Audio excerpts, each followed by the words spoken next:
Halo, salam Maranatha. Selamat pagi, selamat siang, selamat malam. Saya ucapkan kepada semua pendengar Mutiara Kebenaran yang saya kasih dalam Tuhan. Anda masih bersama dengan saya, Dr. Stephen Einstein Liao.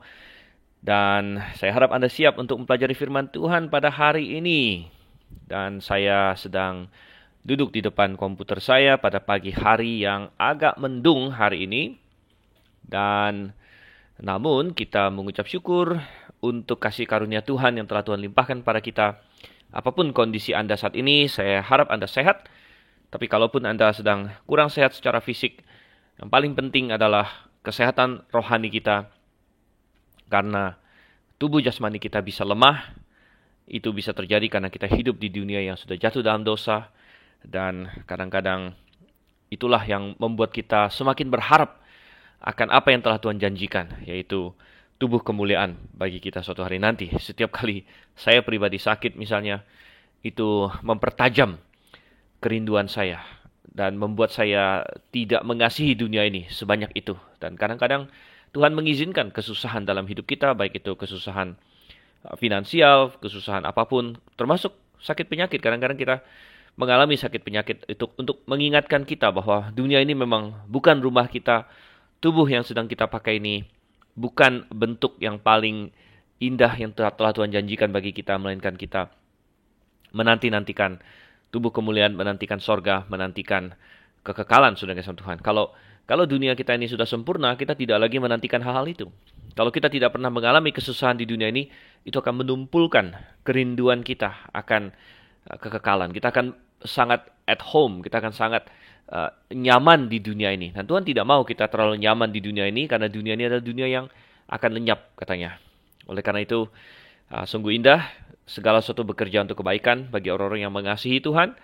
Sehingga ya, kalau Anda dalam kondisi apapun saat ini, saya harap Anda tetap dalam damai Yesus Kristus. Saya harap tentu semua pendengar dalam kondisi baik.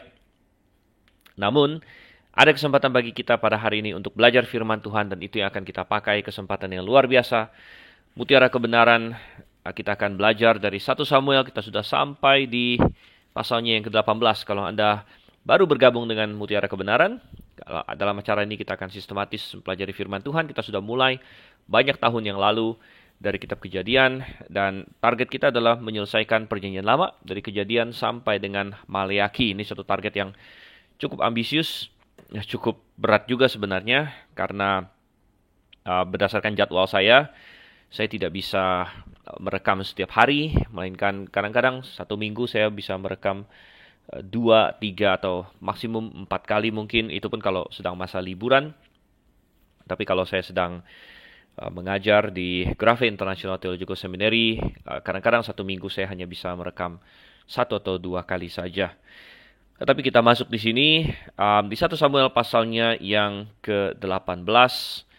Dengan izin Tuhan dan atas penyertaan Tuhan, kita akan sampai ke akhirnya nanti. Kapanpun akhirnya itu, tergantung kapan Tuhan Yesus datang kembali. Saya harap Tuhan Yesus datang kembali segera, dan kita akan terangkat orang-orang yang sudah percaya kepadanya. Dan kalau kita belum menyelesaikan Maleaki, nanti sampai dengan Tuhan Yesus datang kembali, maka puji Tuhan karena berarti dia sudah datang kembali, dan kita sudah menerima tubuh kemuliaan kita, dan Anda tidak perlu lagi belajar mutiara kebenaran, saudara. Anda tinggal bertanya kepada Tuhan Yesus Kristus pada waktu itu, dan kita tidak lagi melihat dengan samar-samar, melainkan dengan jelas.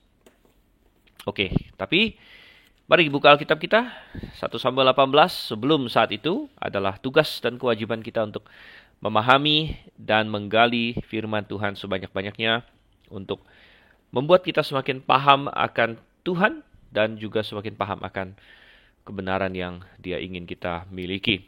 1 Samuel 18, sebelum kita mulai, kita akan berdoa terlebih dahulu. Bapa di surga, kami datang dan kami siap untuk belajar firman-Mu. Kami mengucap syukur bahwa kami mempunyai kesempatan untuk itu, kesehatan untuk itu, fasilitas untuk itu. Dan kami mengucap syukur juga atas pimpinan-Mu. Program ini sudah berlangsung sekian lama Tuhan, dan kiranya Engkau yang memberikan hikmat bijaksana kepada hamba sebagai pembicara, dan memberikan hikmat bijaksana kepada para pendengar untuk dapat memahami firman-Mu dan terutama dapat melakukannya dalam kehidupan mereka. Pimpin kami semua Tuhan, kami berdoa dalam nama Yesus Kristus. Amin. Oke, kita akan baca pasal ini tidak terlalu panjang, ada 30 ayat. Yang lalu, pasal 17, itu panjang, oleh karena itu kita sedikit overtime. Biasanya kita 1 jam atau 1 jam kurang bahkan. Tapi kalau pasal-pasal yang panjang, kita ada resiko overtime sedikit lebih. Awalnya, Anda tahu bahwa Mutiara Kebenaran ini adalah acara yang dirancang untuk radio, suatu pelayanan radio yang dimiliki oleh Grafe, GBI Grafe, karena saya adalah gembala sidang dari Gereja Baptis Independen Alkitabiah Grafe di Sunter di sini. Dan awalnya acara Mutiara Kebenaran ini dirancang untuk tayang di radio, oleh karena itu 1 jam ya, segmen acaranya 1 jam. Tetapi belakangan akhirnya Mutiara Kebenaran ini lebih banyak dinikmati oleh orang mungkin di platform-platform lain seperti di YouTube. Akhirnya kita masukkan ke YouTube, kemudian juga di podcast seperti Spotify dan lain sebagainya. Oleh karena itu akhirnya tidak lagi sebenarnya harus persis 1 jam begitu. Oleh karena itu biasanya kita tetap targetnya sekitar 1 jam dan biasanya sedikit kurang dari 1 jam karena kita tidak mau pas sekali. Sekali lagi, target awal kan radio ya, di mana kadang-kadang ada intro, ada iklan dan lain sebagainya. Tapi kita kira-kira 1 jam kurang. Biasanya maksimum ada 50 sampai 60 menit lah, itu paling lazim. Kalau misalnya bahannya banyak sekali bisa lebih, atau kalau pendek sekali juga bisa 40-an menit ya. Tapi kita akan lihat 1 Samuel 18, kita baca dulu ayat 1 sampai ayat yang ke-5. Ketika Daud habis berbicara dengan Saul, berpadulah jiwa Yonatan dengan jiwa Daud, dan Yonatan mengasihi dia seperti jiwanya sendiri. Pada hari itu Saul membawa dia dan tidak membiarkannya pulang ke rumah ayahnya. Yonatan mengikat perjanjian dengan Daud karena dia mengasihi dia seperti dirinya sendiri. Yonatan menanggalkan jubah yang dipakainya dan memberikannya kepada Daud, juga baju perangnya sampai pedangnya, panahnya, dan ikat pinggangnya. Daud maju berperang dan selalu berhasil kemana juga Saul menyuruhnya, sehingga Saul mengangkat dia mengepalai para prajurit. Hal ini dipandang baik oleh seluruh rakyat dan juga oleh pegawai-pegawai Saul. Baik, ini melanjutkan apa yang tertulis di pasal sebelumnya, yaitu pasal 17 adalah salah satu pasal yang sangat indah, yaitu kemenangan Daud atas Goliat, salah satu cerita yang sangat terkenal tentunya. Bahkan orang yang tidak percaya Tuhan pun tahu tentang Daud dan Goliat, dan bahkan Daud dan Goliat menjadi semacam tipologi atau menjadi suatu gambaran. Pokoknya kalau ada orang kecil melawan suatu entitas yang besar begitu. Jadi orang sekuler yang tidak percaya Tuhan dan mungkin jarang baca Alkitab pun seringkali tahu istilah Daud versus Goliat gitu ya. Jadi apapun yang kecil lawan besar, mereka selalu bilang, oh ini Daud lawan Goliat gitu. Misalnya ada rakyat kecil melawan pemerintah atau orang biasa melawan perusahaan besar dan sebagainya. Kita sering pakai istilah Daud lawan Goliat, David versus Goliath dan sebagainya. Jadi pasal 17 sangat terkenal. Daud menang melawan Goliat, kita sudah lihat ada banyak pelajaran rohani di situ tentunya. Dan luar biasa sekali, pastinya Daud setelah pasca kemenangan itu disambut dengan baik oleh orang Israel, terutama oleh Saul sendiri. Dan itu benar, kita lihat di ayat 1, Daud habis berbicara dengan Saul. Nah, kita tidak dikasih tahu Daud ngomong apa saja dengan Saul. Tidak semua dicatat bagi kita karena akan panjang sekali. Tapi kita bisa berasumsi bahwa Daud sangat rendah hati. Kita bisa lihat itu dari semua tingkah laku dia sangat rendah hati. Dan mungkin Saul sangat memuji-muji dia, tapi Daud berkata bahwa ini adalah karena Tuhan. Dan intinya, setelah Daud bicara dengan Saul yang kita tidak tahu dia bicara apa, berpadulah jiwa Yonatan dengan jiwa Daud. Jadi ada sesuatu yang dibicarakan antara Daud dengan Saul yang membuat Yonatan benar-benar mengasihi Daud begitu. Jadi bukan hanya tindakan dia di medan pertempuran, tetapi kata-kata dia. Jadi filosofi Daud yang dilihat oleh Yonatan dan lain sebagainya. Dan pribadi Yonatan ini sendiri kita sudah lihat juga di pasal-pasal sebelumnya, seperti di pasal 14, 13, 14 dan sebagainya. Bagaimana Yonatan adalah seorang yang sangat beriman kepada Tuhan. Kita telah membaca bagaimana dia dengan iman yang luar biasa dipakai oleh Tuhan. Hanya 2 orang saja dia dengan bujang pembawa senjatanya menerobos barisan Filistin dan memicu kemenangan Israel di peperangan-peperangan sebelumnya.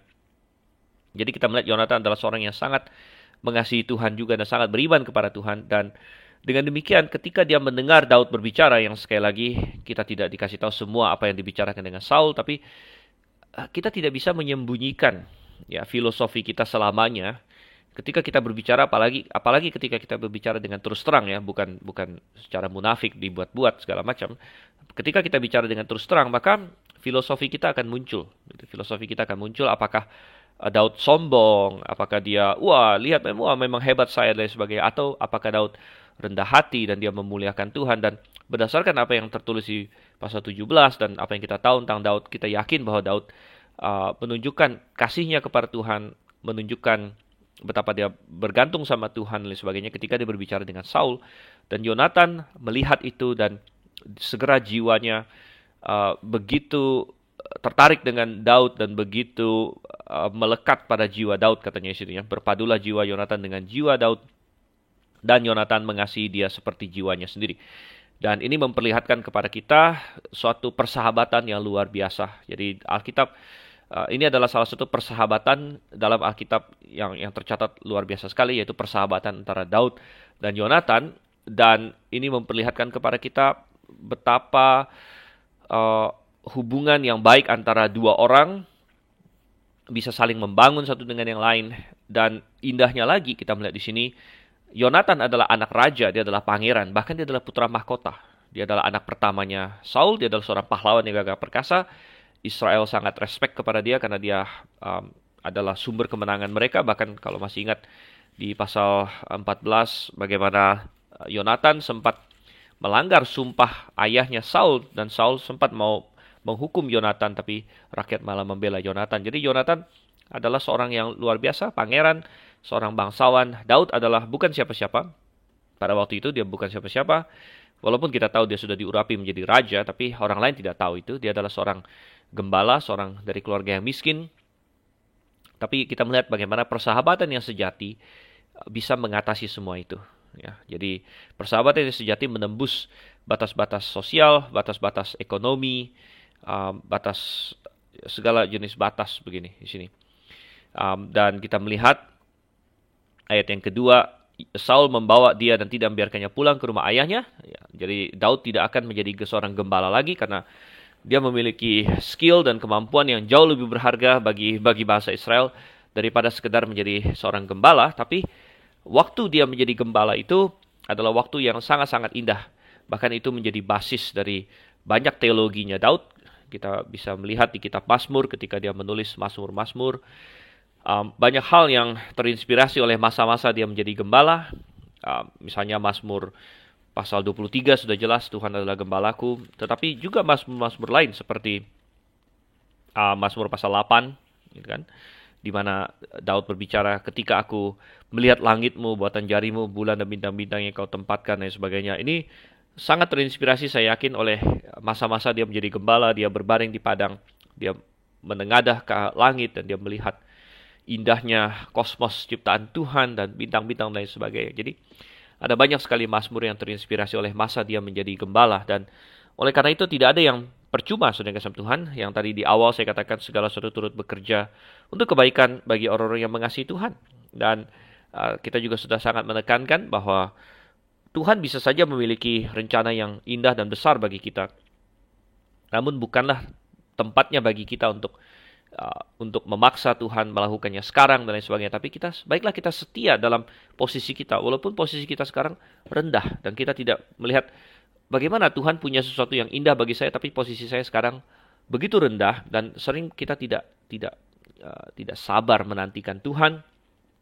Kita mau secepat-cepatnya mendapatkan apa yang Tuhan janjikan itu. Kita ingin cepat tinggi, cepat mulia.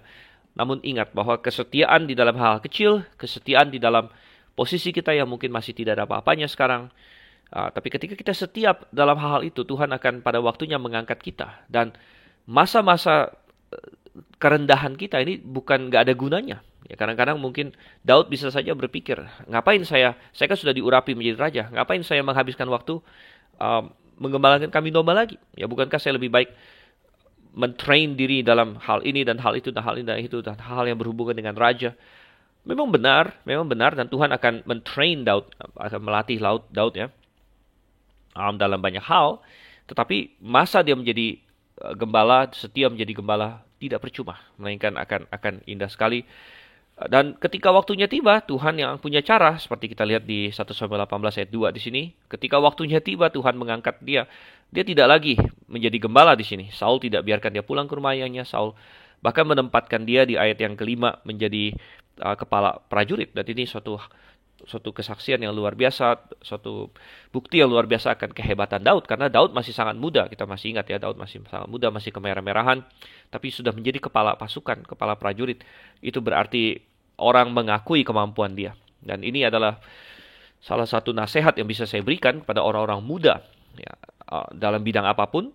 Ya, kadang-kadang bahkan dalam pelayanan pun, orang-orang yang mau melayani Tuhan, ada orang-orang yang menjadi penginjil atau menjadi gembala pada masa yang sangat muda. Dan ada orang-orang yang sukses dalam hal itu. Salah satu yang saya masih ingat benar, saya baca ceritanya adalah Charles Spurgeon. Kalau Anda pernah membaca kisah tentang Charles Spurgeon, dia adalah seorang yang menjadi gembala sidang pada umur yang sangat muda, saudara kasih Tuhan. Dan sangat muda dia sudah menjadi gembala sidang. Tetapi bagi siapapun yang masih muda, ya, nasihat Rasul Paulus sangat benar sekali di dalam 1 Timotius 4 ayatnya yang ke 12. 1 Timotius 4 ayat 12. Jangan seorang pun menganggap engkau rendah karena engkau muda. Jadilah teladan bagi orang-orang percaya dalam perkataanmu, dalam tingkah lakumu, dalam kasihmu, dalam kesetiaanmu, dan dalam kesucianmu.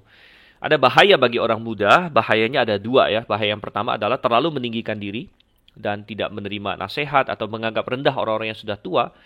Itu tidak pantas karena biasanya orang-orang yang sudah tua mereka punya pengalaman mereka sendiri juga dan sebagainya. Tapi kesalahan yang lain lagi adalah terlalu minder. Terlalu minder merasa bahwa karena saya muda saya tidak bisa melakukan apa-apa. Tapi inti dari menjadi sukses pada waktu muda, entah itu dalam hal melayani Tuhan ataupun dalam aspek-aspek lain, adalah pokoknya setia melakukan apa yang harus kita lakukan, to give the best, melakukan yang terbaik sehingga menjadi teladan. Dan kalau kita adalah memang memiliki kemampuan, kalau kita memang menunjukkan kita setia, kalau kita memang menunjukkan bahwa misalnya dalam pelayanan, walaupun Anda muda, tapi kalau Anda bisa menyampaikan firman Tuhan dengan baik, kalau Anda benar-benar menunjukkan kebenaran kepada orang, kalau Anda benar-benar memiliki otoritas firman Tuhan di balik pengajaran Anda, begitu ya, maka Anda bisa menjadi teladan bagi orang. Tentu hidup Anda juga harus sepadan dengan itu. Ya, dan Anda bisa melakukan pekerjaan Tuhan sekalipun Anda muda, dan orang yang cinta akan Tuhan dan cinta kebenaran akan melihat itu, dan akan berkata, oke, walaupun dia muda, dia adalah orang yang benar-benar dipakai oleh Tuhan dan saya bisa mengikuti dia. Jadi Daud adalah seperti itu juga, dia sangat muda tapi dia punya kemampuan yang luar biasa. Dia terbukti dari bagaimana dia mengalahkan Goliat dan sebagainya. Dan ayat yang kelima ya, Daud maju berperang dan selalu berhasil. Ini juga menunjukkan kemampuan dia. Tapi kata selalu berhasil di sini sebenarnya bahasa aslinya adalah kata yaskil. Dan dalam KJV ini diterjemahkan sedikit berbeda dari bahasa Indonesia. Nah, bahasa Indonesia terjemahkan selalu berhasil. Di dalam KJV diterjemahkan he behave wisely, atau dia bertindak dengan bijaksana. Bertindak dengan bijaksana. Jadi ini adalah kunci kesuksesan Daud. Dia bertindak dengan bijaksana. Dia tidak menjadi sombong.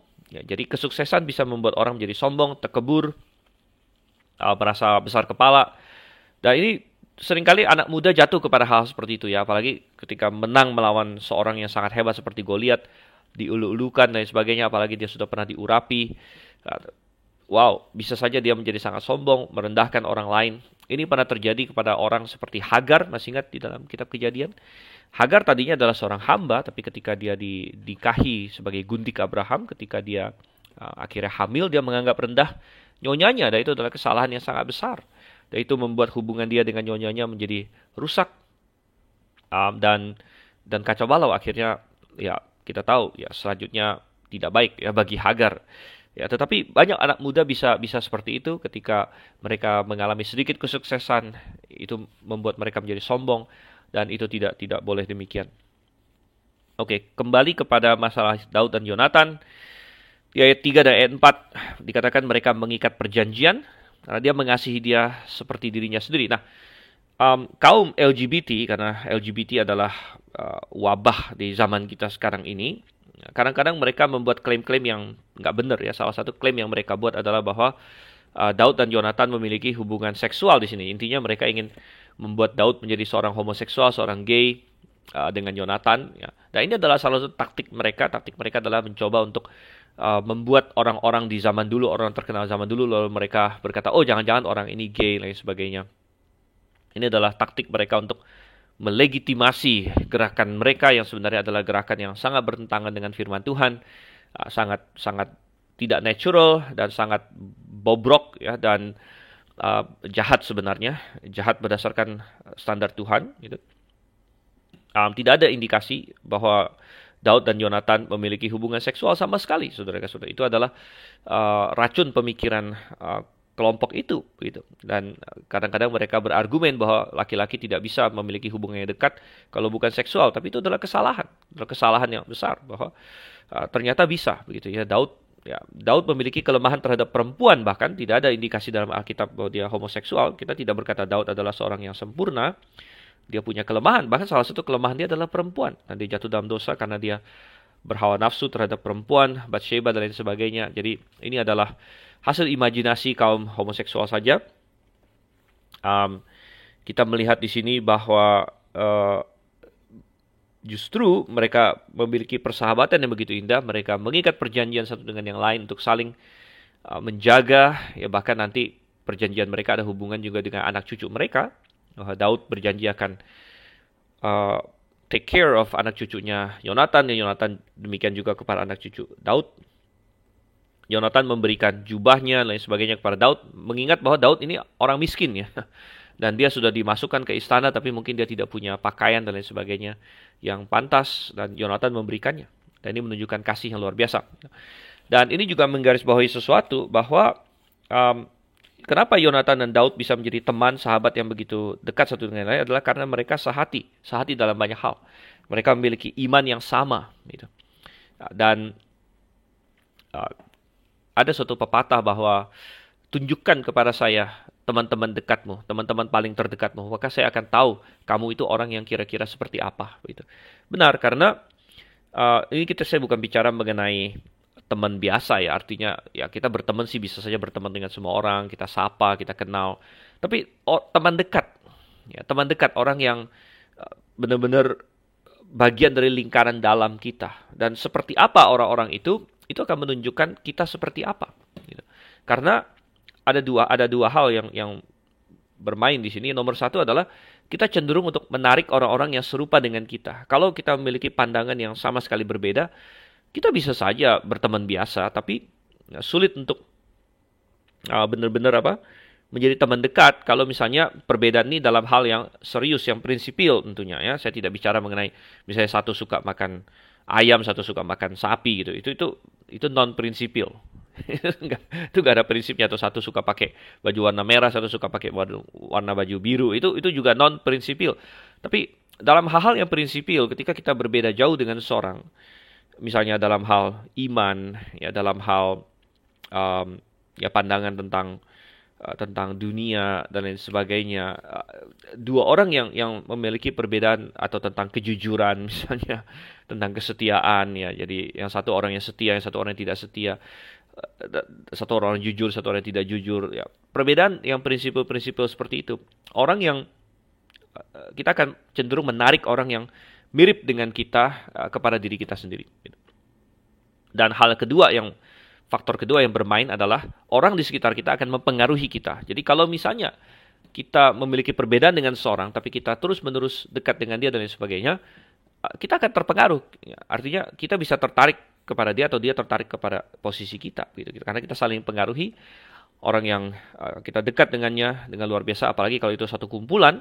Ya, kalau satu kumpulan kan berarti saling pengaruhi satu dengan yang lain, itu akan memiliki kemiripan satu dengan yang lain. Gitu. Jadi tidak heran bahwa Daud dan Yonatan karena iman mereka bersama kepada Tuhan menjadi sangat dekat satu dengan yang lain.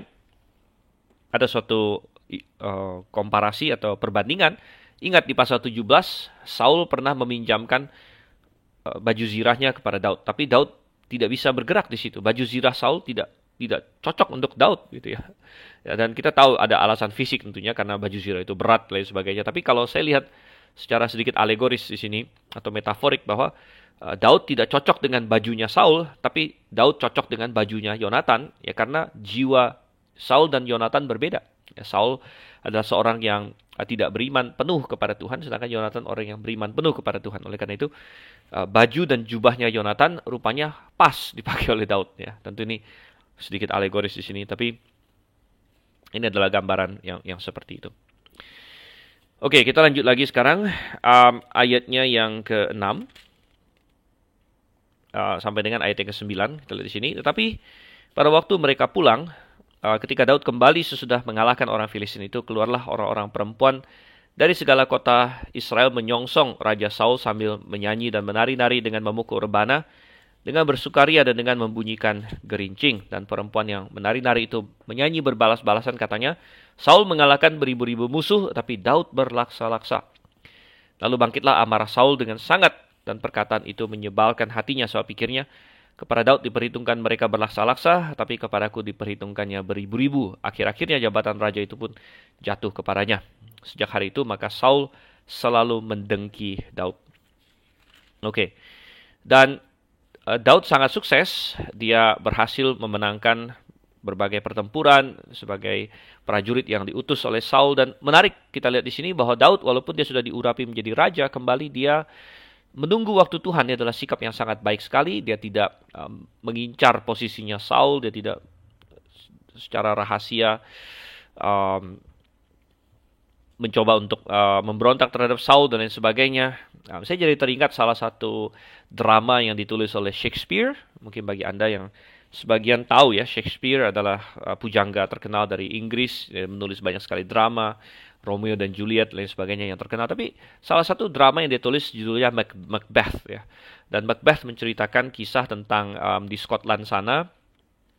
Di Scotland sana ada seorang boleh dibilang apa ya, semacam bangsawan juga ya, bangsawan namanya Macbeth ya, sesuai dengan judulnya. Dan Macbeth ini dia berada di bawah seorang raja, yaitu Raja Duncan ya, Raja Duncan.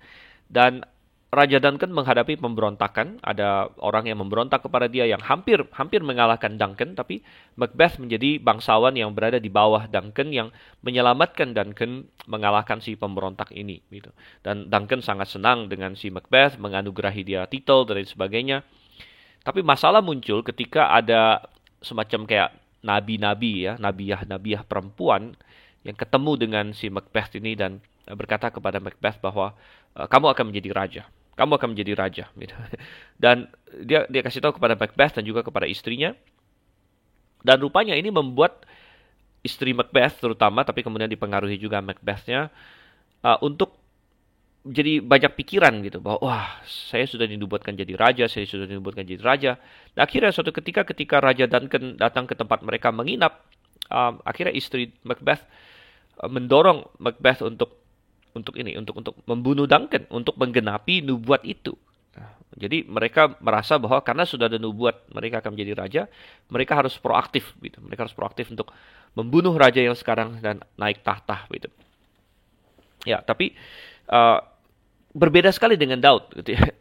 Ketika saya pertama kali melihat ya drama tersebut dari Shakespeare tersebut, saya teringat akan Daud. Saya teringat akan Daud. Bagaimana Daud sangat berbeda sekali. Ya. Dan ini menunjukkan kepada kita luar biasanya Daud, bahwa walaupun dia sudah diurapi menjadi raja dan lain sebagainya, tapi dia sangat rendah hati dan dia mau tunduk kepada Saul. Saul suruh dia perang, bahkan dia melakukan yang terbaik. Dia sukses luar biasa. Nah, tetapi bagaimanapun juga ya, tanpa Daud bergerak, tanpa Daud punya niat jahat pun, ya namanya ya Tuhan sudah tahu karakter Saul dan lain sebagainya. Akhirnya terjadi apa?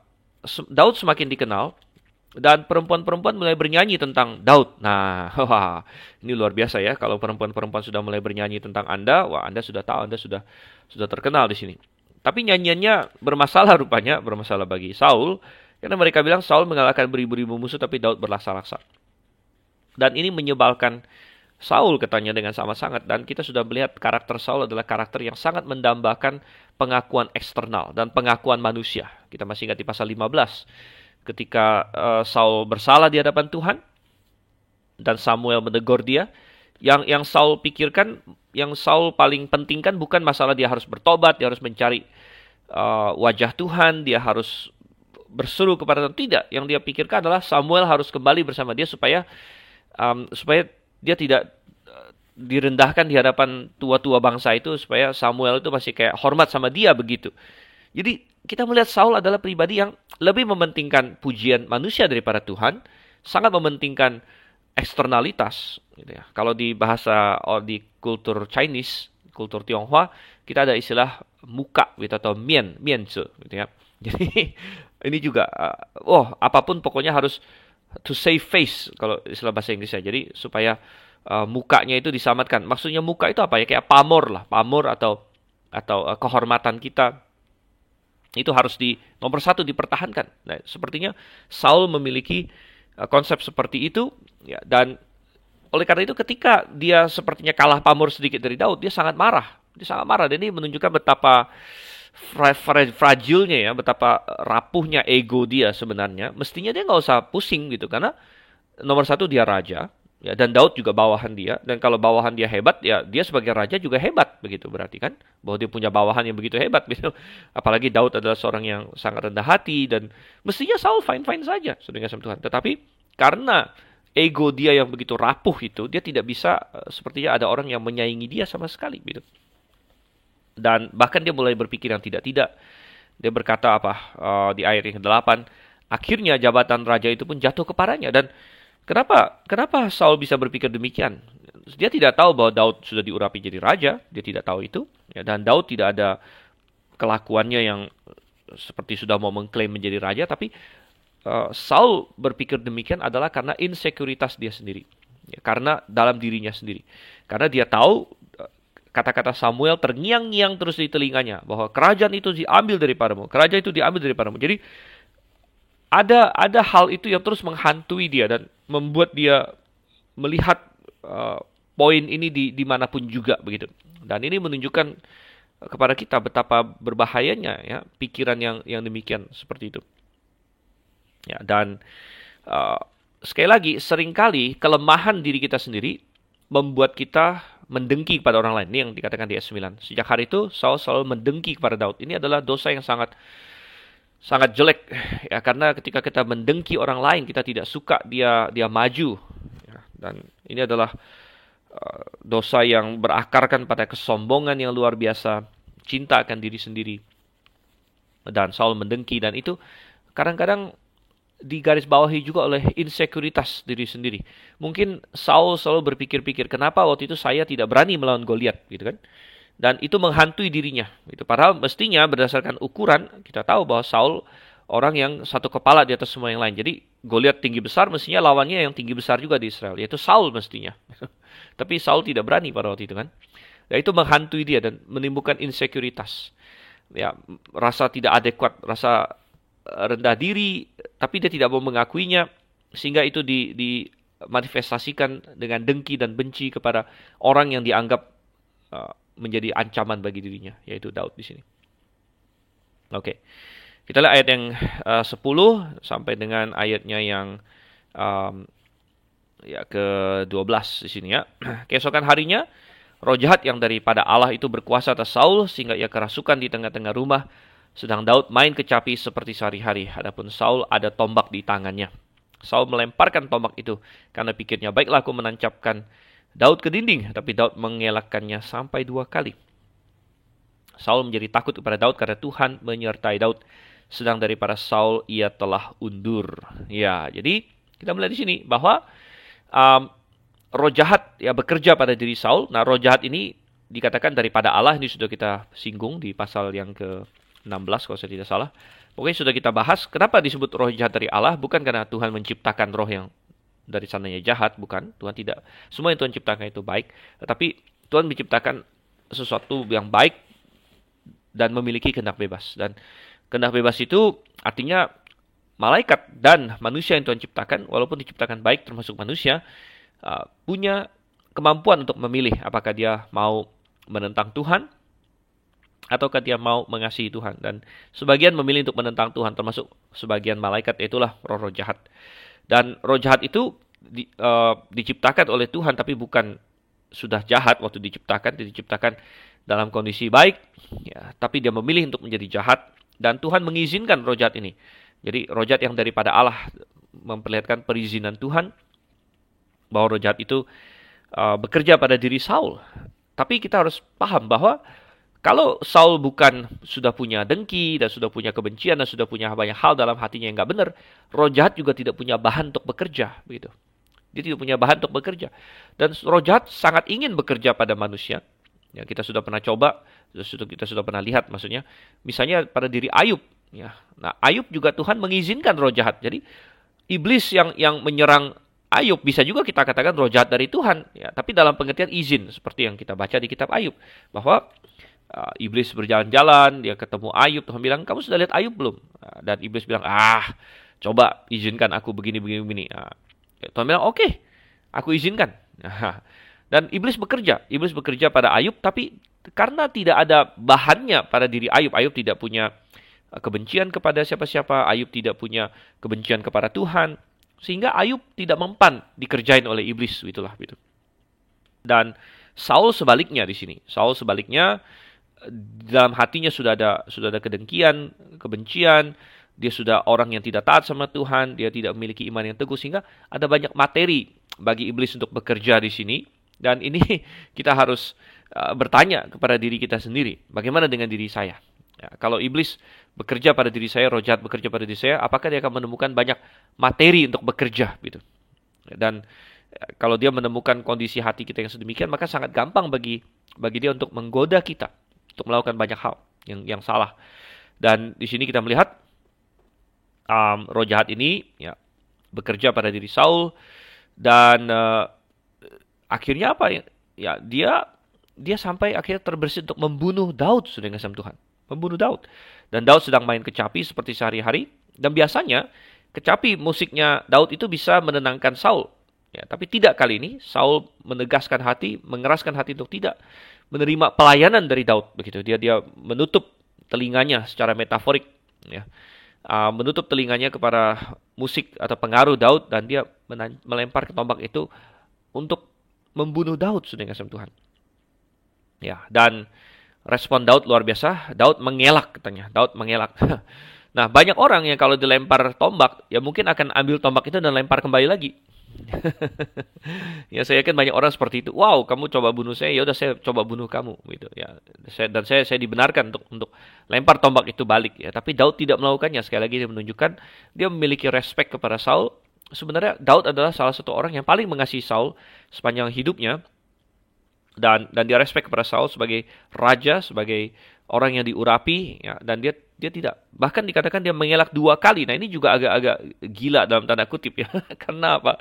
Mungkin orang bilang kalau mengelak 1 kali oke lah, tapi kalau ada orang coba bunuh saya akan saya akan pergi dari sana, saya nggak akan balik lagi. Saya tidak balas saja sudah mending, gitu kan? Ngapain saya balik lagi? Tapi Daud mengelak sampai 2 kali, berarti Daud masih balik lagi. Ini menunjukkan betapa nomor 1 dia percaya kepada Tuhan, dia beriman pada Tuhan untuk melindungi dirinya. Ya, nomor 2 dia mengasihi Saul, dan dia tetap mau tunduk sama Saul walaupun Saul jahat kepada dia. Dan ini menunjukkan ya, dia benar-benar menjalani prinsip yang Tuhan kasih bahwa kita harus tunduk kepada otoritas di atas diri kita, sekalipun situasinya tidak ideal. Jadi kita bukan hanya tunduk kepada otoritas di atas diri kita kalau situasinya ideal saja, tapi dalam kondisi yang tidak ideal sekalipun, dalam kondisi dianiaya dan lain sebagainya, ya sebisa-bisanya kita tetap menaati prinsip-prinsip firman Tuhan. Oke, dan keberhasilan Daud untuk tetap bertindak dengan bijaksana, untuk mengelak segala serangan, dan bahkan serangan rohani yang lebih parah lagi, ya, serangan rohani iblis untuk membuat Daud marah dan mau membunuh Saul, itu adalah serangan rohani. Nah, tapi Daud tidak mempan semua itu, membuat Saul semakin takut, ya, karena dia menyadari bahwa Tuhan menyertai Daud di sini. Oke, kita baca terus ayat 13 sampai ayat 19. Sebab itu Saul menjauhkan Daud dari dekatnya dan mengangkat dia menjadi kepala pasukan 1000, sehingga ia berada di depan dalam segala gerakan tentara. Daud berhasil di segala perjalanannya, sebab Tuhan menyertai dia. Ketika dilihat Saul bahwa Daud sangat berhasil, maka makin takutlah ia kepadanya. Tetapi seluruh orang Israel dan orang Yehuda mengasihi Daud karena ia memimpin segala gerakan mereka. Berkatalah Saul kepada Daud, ini dia anakku perempuan yang tertua, Merab. Dia akan kuberikan kepadamu menjadi istrimu, hanya jadilah bagiku seorang yang gagah perkasa dan lakukanlah perang Tuhan. So pikir Saul, janganlah tanganku memukul dia, tapi biarlah ia dipukul oleh tangan orang Filistin. Tapi Daud berkata kepada Saul, siapakah aku dan siapakah saudara-saudaraku, kaum ayahku di antara orang Israel, sehingga aku menjadi menantu raja? Tetapi ketika tiba waktunya untuk memberikan Merab anak Saul itu kepada Daud, maka anak perempuan itu diberikan kepada Adriel orang Mehola menjadi istrinya. Dan Saul merasa dia sangat takut kepada Daud. Mungkin dia paranoia, dan seringkali orang yang jahat berpikir bahwa orang bisa menjahati dia. Ya, ini sering ya, karena kita sering menerapkan prinsip diri kita sendiri kepada orang lain. Jadi kita punya niat jahat, kita pikir orang lain punya niat jahat kepada kita, gitu. Tetapi ya Saul mungkin berpikir, wow, kalau Daud dekat pada saya, berarti dia punya kesempatan mungkin suatu hari untuk membunuh saya. Karena dia mencoba membunuh Daud berapa kali kan, dia lemparkan tombak dan sebagainya. Dan kadang-kadang mungkin Saul terpikir juga, kalau Daud suatu hari balas gimana? Dia ambil tombak, dia lempar saya, mati saya, gitu. Jadi sekali lagi, hati yang jahat seringkali mengasumsikan kejahatan bagi orang lain juga. Ya. Sehingga akhirnya Saul menjauhkan Daud daripada dirinya, katanya di sini. Tapi dengan alasan yang cakep. Alasan cakepnya adalah angkat dia jadi pemimpin pasukan supaya dia berperang, bahkan kasih kata-kata yang semangat. Artinya Daud ya berperanglah bagi Tuhan dan sebagainya. Dan ini memperlihatkan bagaimana hati manusia itu licik. Ya, di dalam Yeremia dikatakan hati manusia itu sangat licik. Siapakah yang bisa tahu, katanya. Sangat-sangat dalam, sangat licik, gitu ya. Coba saya cari dulu. Coba saya cari Yeremia 17 mestinya. Ya, 17 ayat 9. Yeremia 17 ayat 9. Betapa liciknya hati, lebih licik daripada segala sesuatu. Hatinya sudah membatu, siapa yang dapat mengetahuinya. Dan memang benar, hati manusia sangat licik. Oleh karena itu, kita harus selalu berhati-hati. Dan di dalam Amsal pasal 4 dikatakan, jagalah hatimu dengan segala kewaspadaan. Jagalah hatimu dengan segala kewaspadaan. Hati Saul sangat licik. Pemikiran dia adalah, moga-moga Daud mati di tangan orang Filistin. Moga-moga dia dibunuh orang Filistin. Itu yang dia pikirkan begitu. Ya, tetapi di mulutnya dia sangat manis. Oh, berperanglah bagi Tuhan, jadilah yang gagah perkasa dan sebagainya. Bahkan dia sempat mau memberikan Merab anaknya kepada Daud sebagai istri. Nah, kenapa Saul melakukan ini? Nomor satu, karena janji. Ingat bahwa Saul pernah memberikan sayembara atau memberikan iming-iming, barang siapa mengalahkan Goliat, ada banyak, ya kan? Nomor satu, dia akan dikasih hadiah uang yang banyak. Nomor dua, dia akan dinikahkan dengan anak putri raja, dan kemudian kaum keluarganya akan dibebaskan dari pajak. Jadi salah satu sebenarnya mestinya hadiah yang dimenangkan oleh Daud adalah dia menjadi menantu raja. Mestinya dia dinikahkan dengan anak raja, begitu mestinya. Dan Saul ya mungkin dia teringat bahwa seharusnya dia memberikan Merab, salah satu anaknya. Jadi akhirnya dia tawarkan Merab di sini. Nah, Daud masih tetap rendah hati. Ya, dia tidak memaksakan hal ini. Dia berkata di ayat 18, siapa aku, siapa sanak saudaraku, kaum ayahku. Karena waktu itu untuk menjadi pengantin, untuk mendapatkan seorang perempuan, seorang laki-laki sering harus membayarkan uang pernikahan, ya, uang yang sering disebut uang jujuran atau uang mahar. Dan tujuannya pada waktu itu uang jujuran atau uang mahar itu ada dua. Ya. Tujuannya nomor satu adalah untuk mengganti rugi keluarga perempuan karena mereka kehilangan seorang pekerja di rumah tangga mereka. Ya, seorang anak perempuan kan ya sebagai seorang anak, orang yang bantu di rumah dan sebagainya. Jadi mereka kehilangan seorang, jadi sebagai ganti rugi. Dan nomor dua sebenarnya adalah semacam kita bilang uang garansi juga, bahwa kalau suatu hari misalnya istrinya itu diceraikan dan lain sebagainya dan dia harus kembali ke rumah bapaknya, maka dia bisa hidup dari uang yang diberikan itu. Dan biasanya semakin terhormat seorang perempuan, semakin tinggi posisi sosialnya, maka semakin besar uang jujuran yang harus diberikan. Dan oleh karena itu Daud merasa siapa aku menikah dengan anak raja, begitu kan. Nah, ayat 19 cukup mengherankan juga, bahwa ketika waktunya tiba untuk memberikan Merab anak Saul itu malah diberikan pada orang lain. Dan Alkitab tidak berikan komentar lebih lanjut kenapa ini terjadi lain sebagainya, tapi kita bisa berandai-andai gitu, kita bisa sedikit berhipotesis bahwa Mungkin ini adalah bagian dari kelicikan Saul lainnya, mengingat bahwa di ayat 17 dia bicara licik dan nanti belakangan pernikahan dengan Mikal juga dilakukan dengan licik. Bisa jadi ini juga suatu taktiknya Saul bahwa dia mengiming-imingi Daud dengan merab, lalu tiba-tiba mestinya dikasih ke Daud, tiba-tiba dikasih ke orang lain. Mungkin maksudnya Saul adalah dia mencoba untuk membuat Daud memberontak kepada dirinya. Jadi kalau Daud sampai memberontak, Daud sampai marah kepada Saul, lalu ini istilahnya mencak-mencak atau lain sebagainya, atau bahkan menyerang Saul, maka Saul punya alasan, Saul punya pembenaran untuk menghukum Daud, untuk mengenyahkan dia dan lain sebagainya. Jadi mungkin itu adalah maksud dan pikirannya Saul, tetapi Daud rupanya tidak kena pancing di sini ya. Dia tidak kena pancing dan dia tetap sebagai seorang pemimpin pasukan yang setia kepada Saul dan melakukan peperangan dengan sebaik-baiknya. Wow, jadi Saul semakin bingung dia harus ngapain. Oke, kita baca sekarang ayat yang ke-20 ya sampai dengan kita selesaikan ayat 20 sampai 30 ini satu bagian yang cukup panjang.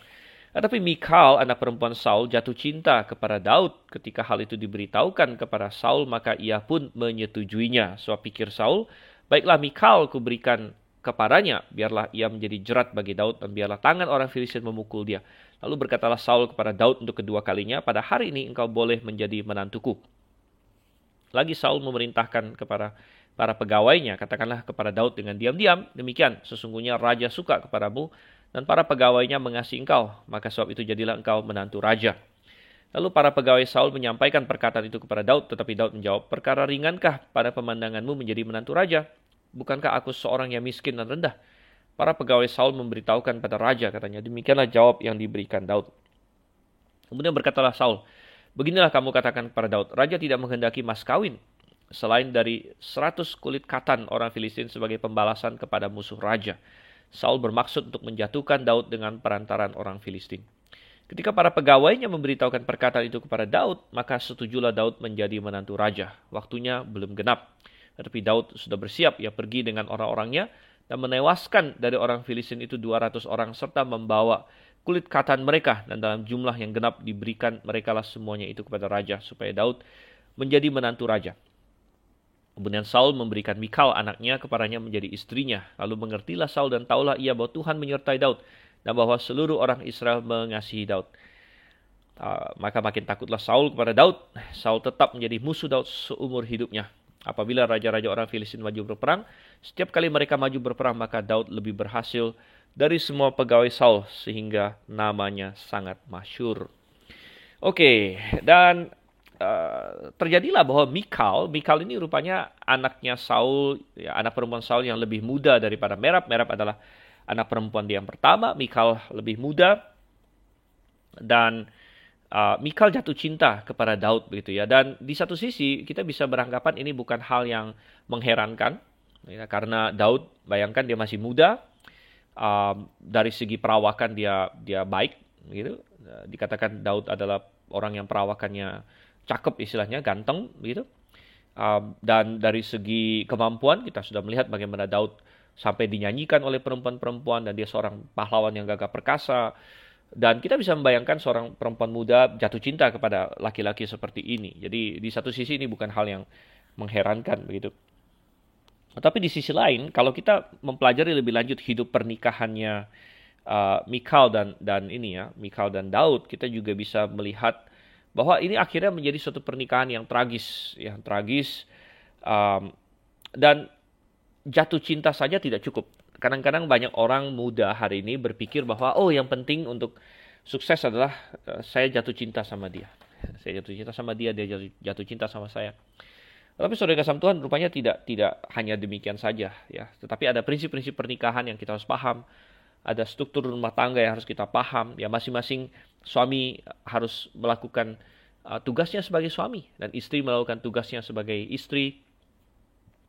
Suami harus mengasihi istrinya ya, seperti dirinya sendiri, sebagaimana Kristus mengasihi, itu yang diajarkan dalam Efesus pasal 5 ya. Dan Daud dalam hal itu juga gagal sebenarnya ya, karena dia akhirnya jatuh kepada dosa poligami gitu. Dan dia memiliki banyak istri Ya, jadi dia gagal untuk mengasihi Mikal seperti dirinya sendiri.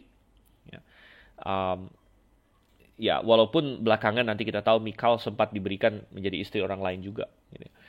Tetapi Mikal pada porsi dia juga gagal untuk menghormati Daud, ya, karena belakangan dia memandang rendah Daud.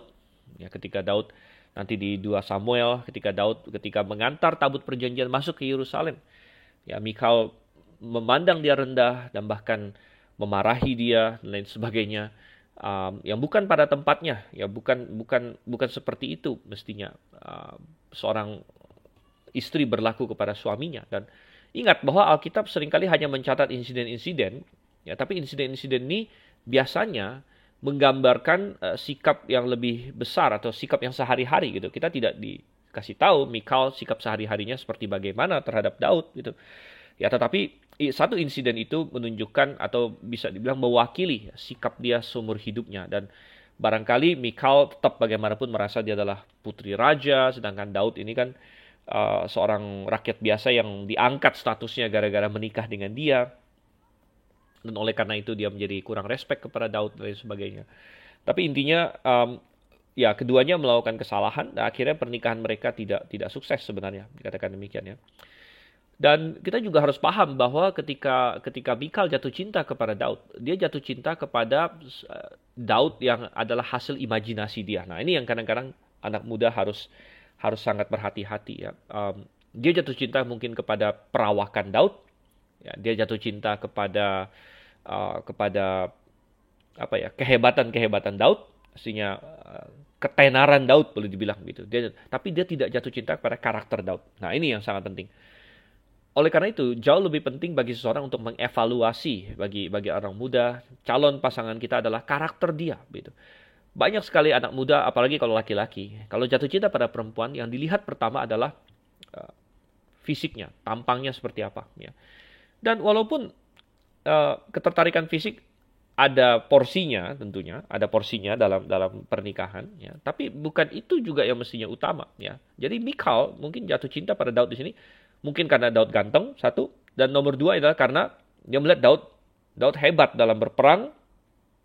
Dia orang yang sedang diulu-ulukan oleh wanita-wanita lain. Dia adalah seorang yang populer, yang terkenal dan sebagainya. Tapi dia tidak mengasihi karakter Daud yang mendalam, yaitu apa? Yaitu kasih Daud kepada Tuhan. Nah, sehingga tadi sekali lagi ketika Daud menunjukkan kasihnya kepada Tuhan sedemikian rupa, sehingga dia bahkan menari-nari di hadapan tabut Tuhan, Mikal malah menganggap itu menjijikkan itu. Jadi Mikal memiliki karakter yang jauh berbeda dari Daud di sini dalam hal mengasihi Tuhan. Dia sangat berbeda dengan Daud dan dia tidak mengerti karakter Daud dan dia tidak jatuh cinta kepada karakter Daud. Ya, ini satu hal yang sangat tragis yang ya mestinya bisa dihindarkan, dan saya harap anak-anak muda sekarang juga bisa terhindar dari kesalahan seperti itu. Ya. Tapi Saul, kita kembali ke Saul. Saul tidak mau melepaskan kesempatan ini untuk melakukan sesuatu kepada Daud di sini. Dia memakai ini sebagai suatu plot, ya, suatu rancangan. Dia terpikir kembali dia ingin memakai orang Filistin untuk membunuh Daud. Dan kita melihat betapa liciknya dia. Kalau orang yang tulus, ya semua bisa diomongkan. Dia mau angkat Daud jadi menantu, langsung saja bicara heart to heart, hati ke hati. Tapi perhatikan bagaimana Saul dengan sangat licik ya, pakai jalur belakang, suruh orang lain bisik-bisik ngomong dan sebagainya. Masalah mas kawin atau uang jujuran tadi muncul lagi, tapi melalui back channel, melalui rumor dan lain sebagainya. Jadi bukan heart to heart, bukan dengan tulus ngomong sama Daud, tapi dalam kelicikan ya, dia bilang ini kasih berita kepada temennya entah siapa atau gimana. Raja nggak perlu uang, hanya perlu 100 kulit katan orang Filistin. Nah, ini adalah bagian dari komplotannya Saul. Nomor 1, ini adalah misi yang sangat berbahaya. Bayangkan, Anda mau mengambil 100 kulit katan orang Filistin, berarti mereka harus sudah mati ya. Nggak mungkin orang Filistin masih hidup-hidup dia lalu mau dikasih disunat oleh Daud gitu, diambil kulit katannya. Tentu dia harus membunuh 100 orang Filistin. Ini adalah misi yang sangat berbahaya. Dia harus membunuh ini tanpa menggerakkan pasukan. Berarti mungkin hanya Daud dengan orang-orang dekat dengan dia saja gitu. Ya, dan Dan kita lihat di sini, selain itu akan membuat Daud sangat dibenci oleh orang Filistin. Ya, karena orang Filistin akan merasa bahwa Daud mempermalukan mereka dan melakukan tindakan yang sangat merusak bagi mereka. Gitu. Tapi Daud akhirnya setuju. Ya, Daud setuju. Dan sebagai suatu pertanda bahwa Tuhan sungguh-sungguh menyertai Daud, ya, dia dengan teman-temannya, dengan orang-orangnya, dia 27, bahkan mendapatkan 200 kulit katan orang Filistin. Wow, ya, ya tidak ada gambarnya bagi kita, ya, puji Tuhan juga, ya. Kita nggak perlu lihat gambarnya seperti apa. Tapi dia membawa 200 kulit katan orang Filistin, ya, dan dikasih kepada Saul. Saul terperangkap oleh kata-katanya sendiri, bahwa tidak mau dia memberikan Mikal kepada Daud, gitu. Dan ya Daud menjadi bagian dari keluarganya malah. Dan mungkin bagi Saul yang paranoid, bagi dia wah tambah parah lagi, berarti klaim Daud kepada tahta bisa lebih kuat lagi karena dia sekarang sudah menantu raja begitu. Kalau misalnya terjadi apa-apa dalam suksesi kerajaan, ya minimal Daud masih bisa berkata, oh saya masih bagian dari keluarga raja. Ya. Nah, jadi mungkin Saul tambah paranoid. Dan ayat 28, mengertilah Saul dan taulah ia bahwa Tuhan menyertai Daud. Seluruh orang Israel mengasihi Daud. Dan ayat 29 sangat sedih sekali. Bahwa sangat takutlah Saul kepada Daud. Saul tetap menjadi musuh Daud seumur hidupnya. Mestinya ada waktu untuk rekonsiliasi. Mestinya ada waktu bagi Saul untuk memahami karakter Daud. Oh, ternyata dia bukan orang yang demikian. Dia orang yang setia, dia orang yang mengasihi saya, dan lain sebagainya. Tapi tidak. Ya, Saul tidak pernah berubah dari kesalahannya, walaupun dia punya banyak kesempatan untuk itu. Dan kita akan melihat bagaimana itu muncul menjadi masalah demi masalah. Tapi Tuhan izinkan itu dalam hidup Daud. Untuk melatih dia. Dan untuk mengembangkan dia menjadi raja yang Tuhan inginkan. Dan kita akan membahas semua itu di pasal-pasal selanjutnya. Jangan Anda lewatkan, ikuti terus acara Mutiara Kebenaran ini, kiranya ini menjadi berkat bagi Anda. Dan saya Dr. Siva Ensen Liao undur diri dulu dari hadapan Anda. Sampai berjumpa dan Maranatha.